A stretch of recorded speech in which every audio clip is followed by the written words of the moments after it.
오늘 이 시간 하나님께서 우리에게 주시는 말씀 보도록 하겠습니다. 요한복음 4장 우리 39절로 42절까지의 말씀을 함께 보도록 하겠습니다.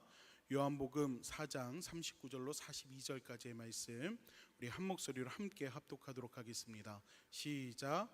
여자의 말이 내가 행한 모든 것을 그가 내게 말하였다 증언하므로 그 동네 중에 많은 사마리아인이 예수를 믿는지라. 사마리아인들이 예수께 와서 자기들과 함께 유하기를 청하니 거기서 이틀을 유하심에 예수의 말씀으로 말미암아 믿는 자가 더욱 많아 그 여자에게 말하되 이제 우리가 믿는 것은 내 말로 인함이 아니니 이는 우리가 친히 듣고 그가 참으로 세상의 구주이신 줄을 알미라 하였더라. 아멘. 할렐루야. 오늘 함께 예배를 드리는 우리 믿음의 성도님들을 주님의 이름으로 환영하고 또 축복합니다. 우리 오늘 함께 말씀을 나눌 때요, 하나님의 말씀의 그 능력이, 복음의 그 능력이 말씀을 전하는 저나 여러분 가운데 함께함을 통하여서 우리의 삶을 변화시키는 놀라운 은혜와 역사가 있기를 간절히 축원합니다. 아멘. 여러분 혹시 교회를 다니고 난 다음에, 예수님을 믿고 난 다음에 내 삶이 변화됐습니다 라고 이야기하는 사람들을 만나보신 적이 있으신가요? 없으신가요? 여러분 눈앞에 있는데? 저도 그렇고요. 여러분 우리가 교회를 다니다 보면은요, 내가 예수님 믿고서 내 삶이 변했습니다 라고 고백하는 이들이 참 많이 있습니다. 아마 이 중에 이 예배의 자리 가운데 함께하는 여러분들 중에서도요, 내가 예수 믿기 전에는 이러한 삶을 살았는데 예수 믿고 난 다음에 이렇게 살아가고 있습니다 라고 고백과 간증을 하실 수 있는 분들이 참 많이 계실 거예요. 그런데 왜 사람들이 이렇게 이야기를 할까요? 그 이유는 예수님을 믿고 그 주님의 말씀을 의지하며 살아갈 때 그 말씀에 분명한 능력이 있기 때문에 그런 줄로 믿습니다. 에베소서 4장 22절로 24절 말씀을 보면은요, 사도 바울은 이렇게 이야기합니다. 너희는 유혹의 욕심을 따라 썩어져가는 구습을 따르는 옛사람을 벗어버리고 오직 너희 심령이 새롭게 되어 하나님을 따라 의와 진리의 거룩함으로 지으심을 받은 새 사람을 입으라 라고 이야기합니다. 즉 사도 바울이 이렇게 이야기할 수 있는 이유는요, 이미 그가 그 변화를 경험했기 때문에 그렇습니다. 성경을 보면 사도 바울은 어떤 사람입니까? 율법으로는 흠이 없는 사람이다 라고 이야기합니다. 그리고 이 사도 바울은요, 본인이 행하는 일들 하나하나가 다 자랑의 제목이 되었던 사람이 바로 이 사도 바울입니다. 하지만 그가 다메섹 도상에서 예수님을 만나고 난 다음에 그가 자랑처럼 여겼던 것을 뭐라고 이야기합니까? 배설물과 같이 여긴다라고 이야기해요. 그리고 이전의 삶과 완전히 다른 예수님 중심의 예수님을 전하는 삶을 살아가는 것을, 그러한 삶으로 변화된 것을 우리는 볼 수가 있습니다. 즉 사도 바울은요, 이미 내가 그 변화를 경험했기 때문에 옛사람을 벗어버리고 새 사람을 입으라라고 당당하게 이야기할 수가 있는 것입니다. 여러분 성경이 말하는 복음은요, 단지 우리가 이 땅을 살아갈 때 좀 더 나은 사람이 되라는 것을 의미하지 않습니다. 성경이 이야기하는 복음은요, 우리가 옛사람에서 이제 그리스도 예수로 말미암아 새 사람으로 전환되어야 된다는 것을 뜻합니다.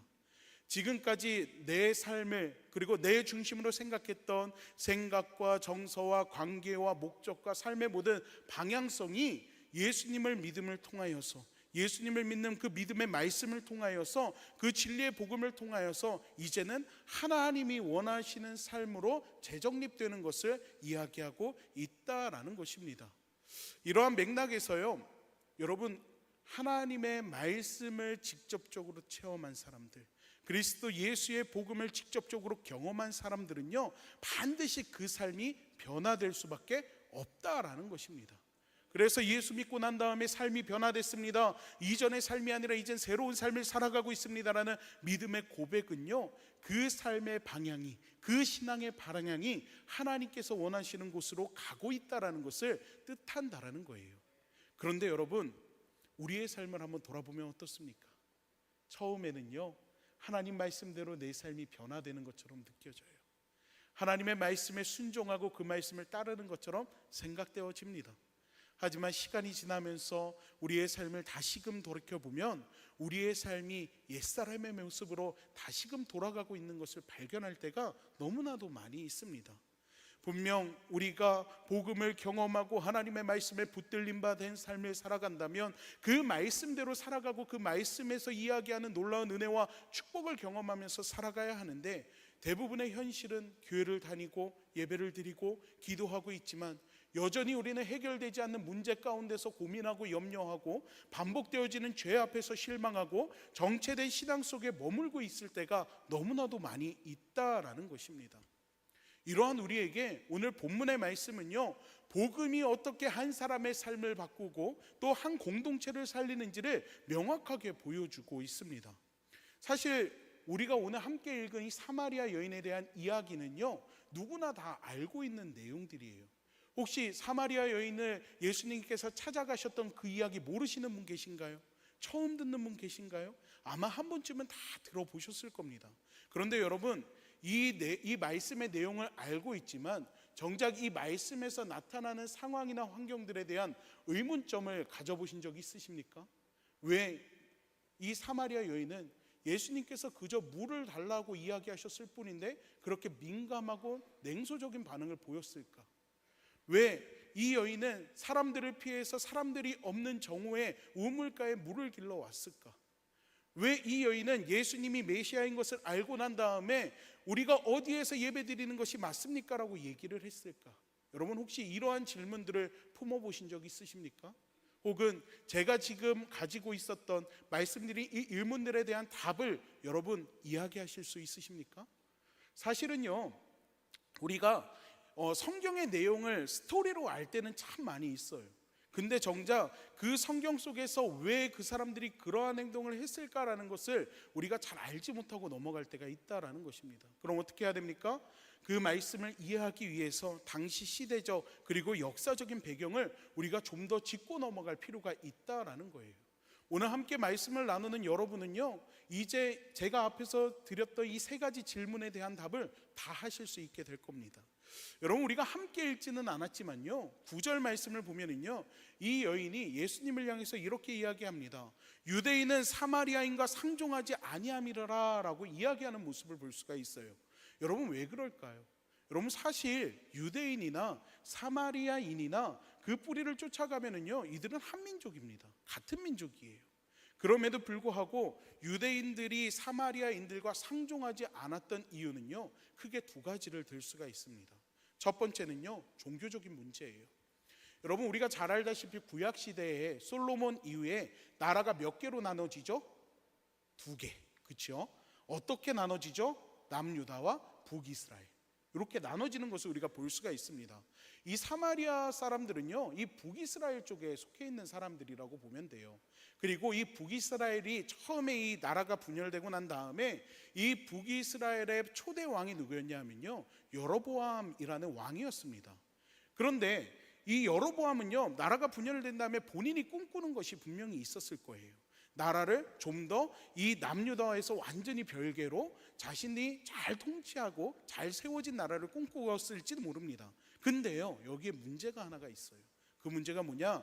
절기가 되면은요, 이 북이스라엘 속에 있던 사람들이 제사를 지내기 위해서 예루살렘에 있는 남유다로 향해 간다라는 것이 문제였습니다. 여러분, 이해하기 쉽게 한번 생각을 해볼게요. 이 북이스라엘을 북한이라고 한번 생각을 해볼게요. 북한에서요, 명절 때가 되면은요, 북한 사람들이 우리나라에 와가지고 예배를 드리겠다고 혹은 우리나라에 와서 제사를 지내겠다고 사람들이 다 휴전선을 넘어서 내려온다고 했을 때 그 북한의 지도자가 느끼는 감정은 어땠을까요? 불안하지 않을까요? 내려가서 안 올라오면 어떡하지라는 생각이 들지 않았을까요? 이 여로보암도 마찬가지예요. 그래서 어떻게 하느냐? 남유다를 향해서 가는 사람들이 가지 못하도록 막게 됩니다. 그래서 열왕기상 12장 말씀을 보면은요, 여로보암이 백성들이 예루살렘에 예배하러 가지 못하게 하고 베델과 단에 금송아지를 만들고 난 다음에 이방 풍속을 따르는 제사 제도를 만들게 됩니다. 그리고 얘기하는 거예요. 야, 너희들 이제 남유다 가서 예배드리지 마. 베델과 단에 너희를 인도해낸 출애굽시킨 하나님이 그곳에 계시니까 그곳에서 제사를 드려. 라고 이야기를 하면서 금송아지를 향해서 제사를 드리게끔 강제하게 되었다라는 것입니다. 이후에 이 여로보암 왕 이후에도요, 계속해서 그런 일들이 일어나게끔 되어지는 거예요. 이걸 성경에서는 뭐라고 얘기하느냐, 여로보암의 길이라고 이야기를 합니다. 이 여로보암의 길은요, 성경에서 계속해서 반복적으로 이야기하는 부분이 있어요. 그것이 뭐냐? 그것이 하나님께서 기뻐하시는 일도 아니었고, 그리고 그것이 결국에는 우상을 섬기게 되는 제도를 가지고 들어오게 되었다라는 것입니다. 때문에 유대인들은요, 사마리아인들이 이렇게 하나님 앞에 잘못된 예배를 드리는 이단이다 라고 생각을 해서 그들을 멸시하게 되는 첫 번째 이유가 되었다라는 것입니다. 두 번째는요, 유대인들이 가지고 있던 선민 사상 때문에 그래요. 여러분, 이 유대인들의 선민 사상은요, 결국 사마리아인들을 멸시하는 강력한 근거이자 동력이 되게 됩니다. 단순히 문화적인 차이나 종교적인 오해가 아니라 사마리아인들을 배척의 대상으로 여기게끔 되어진다는 거예요. 이것도 역사적인 근거가 있어요. 북이스라엘이요, 주전 722년에 아수르에 의해서 멸망을 당하게 됩니다. 아수르가 이 북이스라엘이라는 나라를 완전히 없애버린 거예요. 그리고 나서 이 아수르가 뭔 일을 했냐 하면은요, 이방 민족들을 이 북이스라엘 지역으로 강제로 이주를 시키게 됩니다.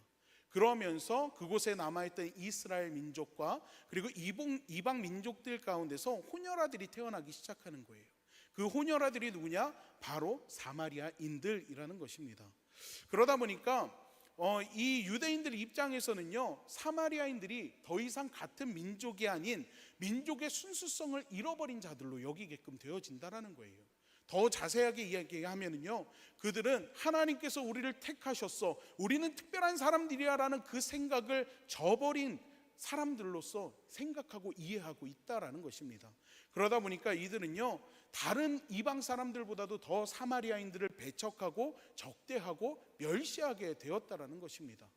그렇다면 이 사마리아 사람들이 정말로 하나님이 아닌 우상을 숭배했느냐? 사실 그렇지도 않아요. 이들은요, 하나님의 말씀과 동떨어진 삶을 살아갔던 것이 아니라 그들도 나름대로 하나님을 믿고 하나님을 의지하는 삶을 살아가게 됩니다. 사마리아인들은요, 하나님을 믿는 믿음과 신앙을 가지고 있었어요. 다만 이들이 유대인들과 다른 점이 뭐냐 하면은요, 이 사마리아인들은 모세오경이라고 해서 창세기, 출애굽기, 레위기, 민수기, 신명기 이 5권만을 성경으로 인정을 하게 됩니다. 그래서 예언서라든지 아니면은 다른 성경들을 인정하지를 않는 거예요. 그리고 이들은 아까 말씀드렸죠, 여로보암이 만들어 놓았던 베델과 단, 그래서 그리심산에 가가지고 예배를 드리는 것, 이것 때문에 결국에는 앞에서 말씀드렸던 것처럼 이 유대인들이 사마리아인들을 적대하는 삶을 살아가게 되었다라는 것입니다.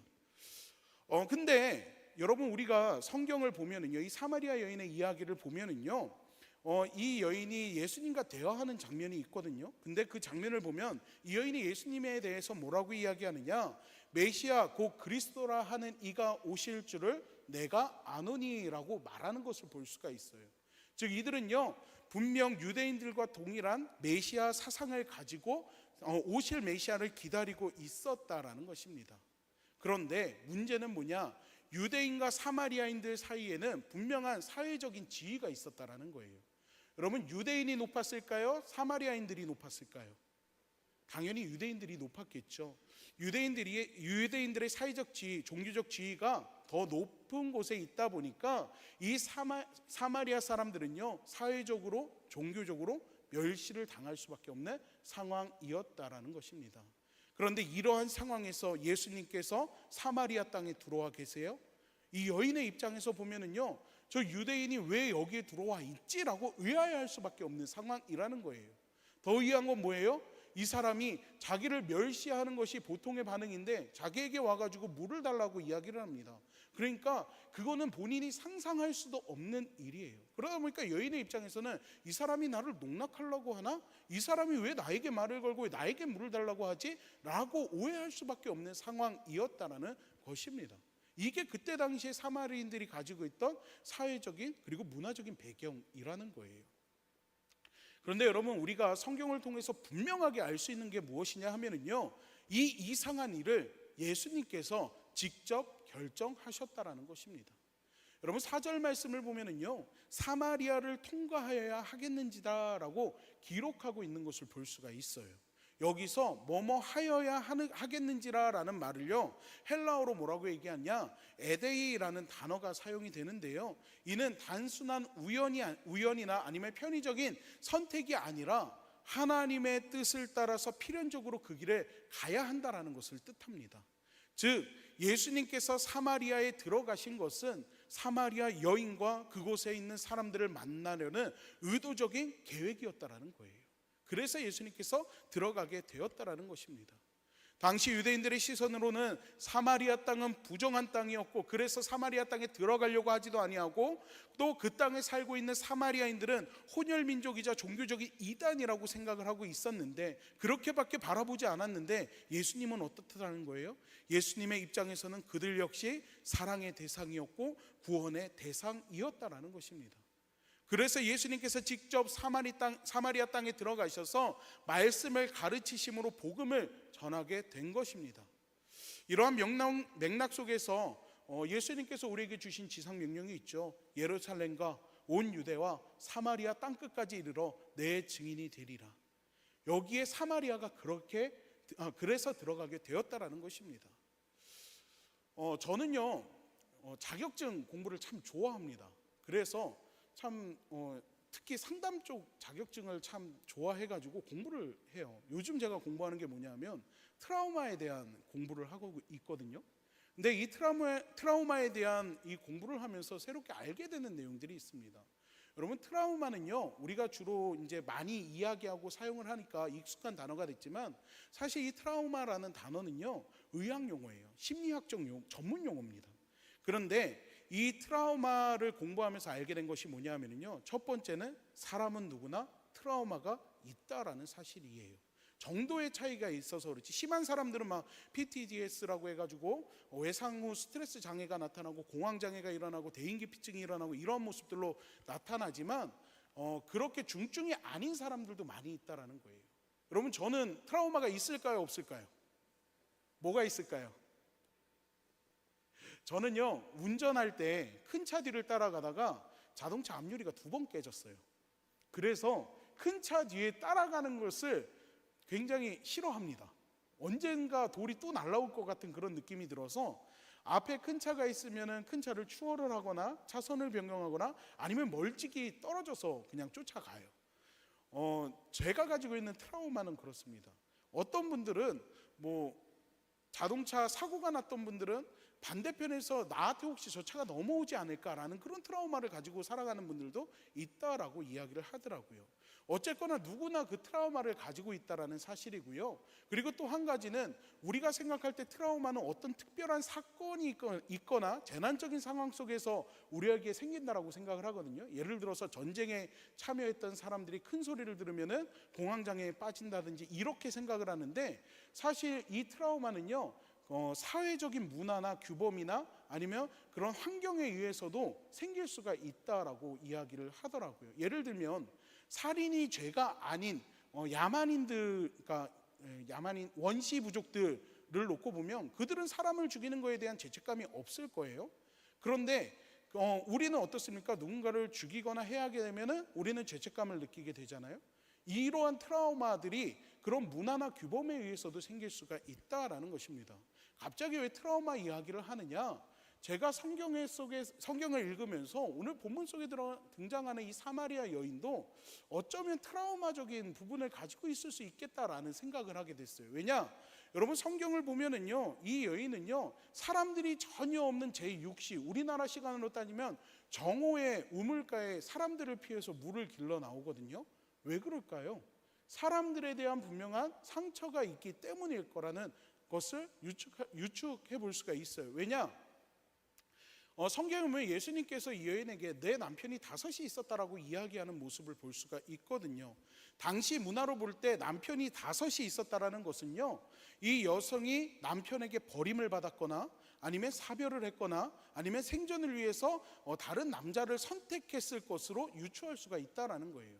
그렇다면은 여러분 보세요. 남편이 5명이나 바뀐 여자가 있다면 그때 당시 문화에 있어서 이 여자를 고운 시선으로 바라봤을까요? 그렇지 않다라는 거죠. 분명히 이 여인은 사람들에게 있어서 가십거리가 되었을 것이고, 그리고 수군거린과 그 사람들의 눈빛이 이 여인에게 있어서 상처가 되었을 것입니다. 그런데 예수님께서는 이 여인과 이야기를 하던 도중에 정확하게 이 여인의 문제를 집어서 이야기하는 것을 볼 수가 있다라는 거예요. 14절 말씀을 보면은요, 예수님은 이 여인을 향해서 이렇게 이야기합니다. 내가 주는 물을 마시는 자는 영원히 목마르지 아니하려니와 라고 말씀하는 것을 볼 수가 있습니다. 여기서 목마르다라는 단어는요, 헬라어로 디프사워라고 이야기를 합니다. 이는 단순한 갈증을 이야기하는 것이 아니에요. 깊은 곳에서부터 나오는 갈망과 고통을 이야기합니다. 예수님은 이 여인이 어떠한 고통을 가지고 있는지를 분명하게 알고 계셨다라는 거예요. 그래서 이 여인에게 내 남편을 데려오라 라고 이야기합니다. 여인이 피하고 싶고 감추고 싶어 하던 문제를 정확하게 말씀하고 있다라는 거예요. 이를 통해서 예수님께서 드러내고자 하신 것은 무엇입니까? 예수님이 그들이 기다려왔던 메시아임을 분명하게 밝히는 것을 볼 수가 있다라는 거예요. 여러분, 근데 성경을 보면은요, 놀라운 일이 일어납니다. 이 여인이 예수님이 메시아인 것을 알게 된 다음에 보이는 행동이에요. 여러분, 이 여인이 정오에 왜 우물가에 와서 사람이 없는 가운데 물을 뜹니까? 사람을 피하기 위함이라고 말씀을 드렸죠. 근데 이 여인이 예수님을 만나게 되고 예수님의 말씀을 듣고 난 다음에 그 삶이 어떻게 변합니까? 물동이를 버려두고 자신이 피하고자 했던 이 마을 사람들을 향해서 달려가는 것을 볼 수가 있어요. 그리고 그곳에 가서 무엇을 합니까? 자신들 역시 싫어하던 유대인인 예수님을 그 사람들 앞에서 증거하고 증명하는 모습을 볼 수가 있다라는 것입니다. 사람들 앞에서 내가 행한 모든 일을 내게 말하는 사람을 와서 보라라고 이야기하면서 예수님을 전하는 것을 분명하게 볼 수가 있다라는 것입니다. 여러분, 무엇이 이 여인을 바꿔놓았습니까? 예수님의 말씀이에요. 예수님의 말씀이 이 여인이 도망가고 싶어 했던 모습에서 오히려 그곳에 찾아가서 예수 그리스도를 증거하는 삶으로 변화시켜 놓았다라는 것입니다. 예수를 증언하는 증언자로 만들어 놓았다라는 것입니다. 우리가 성경을 읽으면서 180도 그 삶이 변한 사람을 이야기할 때 앞에서 말씀드렸던 사도 바울의 이야기를 많이 합니다. 그런데 오늘 본문 속에 있는 이 사마리아 여인도 그 삶이 완벽하게 바뀌고 변화되었음을 우리가 볼 수 있다는 거예요. 이것이 복음의 능력입니다. 여러분, 이 여인만 그러했을까요? 아니요. 성경을 보면은요, 예수님의 말씀을 통해서 그 삶이 변화된 사람들이 참 많이 기록되어 있습니다. 앞에서 말씀드렸던 사도 바울은 물론이고요, 예수님의 제자였음에도 불구하고 예수님을 3번 부인했기에 나는 자격이 없다 생각해서 나는 고기 잡으러 가겠다 떠났던 베드로, 그 베드로가 어떻게 그 삶이 회복되어지고 어떻게 예수님께서 맡겨주신 사명을 감당하게 됩니까? 내가 나를 사랑하느냐라는 예수님의 질문을 통해서, 예수님의 말씀을 통해서 그 삶이 변화되는 것을 볼 수가 있다라는 것입니다. 내가 그 손의 못자국을 보고 그 옆구리에 손을 넣어보지 않고는 믿을 수 없다라고 얘기했던 도마는 어떻습니까? 예수님께서 보고 믿는 자가 아니라 보지 못하고 믿는 자가 복되도다라고 이야기하는 그 말씀을 들었을 때 그는 순교하기까지 예수님을 전하는 삶으로 변화되는 것을 볼 수가 있다라는 것입니다. 예수님의 사망 소식을 듣고서 엠마오로 향하던 제자들은 어떻습니까? 예수님께서 그들을 찾아가셔서 성경의 말씀을 해석해 주었을 때, 그 말씀을 풀어 주었을 때 그들의 마음이 뜨거워졌다라고 고백하는 것을 볼 수가 있다라는 것입니다. 여러분, 이들뿐만이 아니죠. 성경의 수많은 연약한 자들, 부족한 자들, 그리고 어려움을 겪던 자들이 예수님의 말씀을 들음으로 변화되는 모습들을 우리는 볼 수가 있다라는 것입니다. 왜요? 예수님이 가지고 계시는 예수님의 그 말씀을 통한 분명한 복음의 능력이 이루어졌기 때문에 그렇다라는 것입니다. 오늘 본문의 말씀도 마찬가지죠. 사마리아 여인이 이야기를 듣고서 마을 사람들 앞에 예수님을 전했을 때 이 사람들이 예수님 앞에 나오는 것을 볼 수가 있습니다. 그리고 이틀을 그곳에 더 유하시면서 예수님께서 말씀으로 그들을 가르치시는 거예요. 복음을 전하시는 거예요. 그리고 난 다음에 어떤 일들이 일어납니까? 예수님의 말씀으로 말미암아 믿는 자가 더욱 많아졌다라고 성경은 이야기합니다. 그리고 이들이 예수님을 믿게 되었을 때 이 사마리아 여인을 향해서 뭐라고 이야기합니까? 내 말로 인해서 내가 믿는 것이 아니라 내가 들음으로, 친히 들음으로 알고 믿었다라고 이야기하는 모습을 볼 수가 있다라는 것입니다. 사랑하는 믿음의 성도 여러분, 여러분도 이 복음의 능력을 경험하셨습니까? 여러분도 지금 이 복음을 능력을 통하여서 여러분의 삶이 변화되어지고 있습니까? 변화된 삶을 살아가고 있습니까? 여러분, 복음은요, 우리의 삶을 변화시킵니다. 어떻게 해요? 삶의 주체가 변하게 만들고요, 생각과 가치와 기준이 달라지게 만듭니다. 또한 나를 중심으로 하던 삶의 목적이 하나님 중심으로 변화되게끔 만든다라는 것입니다. 예수님을 믿고도 삶의 변화가 일어나지 않는다면, 예수님을 믿고도 옛사람의 모습을 벗어버리지 못한다면, 그렇다면 우리는 아직 진짜 복음의 능력을 경험하지 못했다라는 것입니다. 사랑하는 믿음의 성도 여러분, 만약 여러분들 중에서 이 복음의 능력을 통해서 삶이 변화되는 것을 경험하지 못한 분들이 있다면, 오늘 이 말씀을 통해서 여러분의 삶 가운데 이 분명한 하나님의 말씀과 복음의 능력을 통해서 여러분의 삶이 변화되기를 간절히 축원합니다. 뿐만 아니라 오늘 이 시간 함께 예배를 드리는 여러분과 저 사이에 이미 그 복음의 능력이 나타났다면, 여러분, 그것을 나 혼자 누리는 것이 아니라 사마리아 여인과 같이 그 복음을 증거하고 증명하는 삶을 살아낼 수 있는 여러분이 되기를 간절히 소망합니다. 복음의 능력은요, 한 사람을 위로하는 것으로 끝나지 않습니다. 만약 예수님께서 사마리아 여인을 찾아가셔서 그 여인을 위로하는 것으로 끝났다면, 그곳에서 구원받을 수 있었던 사람, 그곳에서 삶이 변화될 수 있었던 사람은 이 여인밖에 없었을 겁니다. 하지만 이 여인이 자신이 두려워했던, 피하고 싶었던 사람들을 향해 나아가서 예수님을 전하고 증거하게 되었을 때, 그 마을의 모든 사람들이 예수님을 통하여서 예수님을 믿고 구원의 놀라운 능력을 경험하게 된 줄로 믿습니다. 사랑하는 믿음의 성도 여러분, 여러분이 가지고 있는 물덩이를 던져버리고 여러분이 달려가야 할 곳은 어디입니까? 이 시간 한번 생각해 보셨으면 좋겠어요. 그리고 그 사람들에게 달려가서 여러분도 예수님을 전하고 여러분을 통해서 구원하게 역사가 일어나는 놀라운 축복이 있기를 간절히 소망합니다. 복음은 말씀이고 말씀은 곧 능력입니다. 말씀을 듣는 자는요, 반드시 그 삶이 변합니다. 그리고 그 삶이 변한 자는요, 그것을 증명하는 삶을 살아갈 수밖에 없습니다. 그리고 그 증명을 통해서 이 세상도 변하게 됩니다. 이 시간 간절히 원하는 것은 오늘 예배를 드리는 여러분이 그 복음의 능력을 통해서 삶이 변화되고, 여러분의 삶 속에서 그 변화된 능력으로 많은 사람들이 주님을 만나고 영접하고 구원의 기쁨을 누리며, 또한 여러분을 통해서 그 구원의 놀라운 능력들이 흘러가는 통로의 역할을 여러분이 살아낼 수 있기를 간절히 축복합니다. 이 시간 기도하도록 하겠습니다. 사랑의 하나님, 이 시간 그 복음의 능력이 우리의 삶을 변화시키길 간절히 소망합니다. 부족하고 연약하고 하나님의 말씀을 붙들고 살아가는 것이 아니라 세상을 바라보며 세상의 유혹 가운데서 갈팡질팡하고 흔들리는 우리의 믿음을 이 시간 고백하오니, 이 시간 주님께서 우리와 함께 하시고 오늘 함께 나눈 말씀이 우리 마음 가운데 새겨지게 하여 주셔서 하나님의 말씀을 통해서 그 복음의 능력을 통해서 우리의 삶이 변화되어지고 그것을 증명하고 증거하는 삶을 살아가는 놀라운 은혜가 있게 하여 주시옵소서. 예배를 마치고 돌아가는 우리 믿음의 성도님들의 삶 속에서 하나님 함께 하여 주시사 그 삶 가운데 행하시는 하나님, 그 삶 속에서 역사하시는 하나님의 놀라운 축복이 늘 함께 할 수 있도록 주님 도와 주시옵소서. 하나님께서 함께하여 주시며 우리의 삶을 통하여서 주님 영광 받아 주시기를 간절히 소망하며 예수님의 이름으로 기도하옵나이다. 아멘. 우리 이 시간 하나님 앞에 영광의 박수 올려드리도록 하겠습니다. 아멘. 감사합니다. 아멘. 감사합니다. 우리 주기도문합니다. 하늘에 계신 우리 아버지여, 이름이 거룩히 여김을 받으시오며 나라가 임하시오며 뜻이 하늘에서 이루어진 것 같이 땅에서도 이루어지리이다.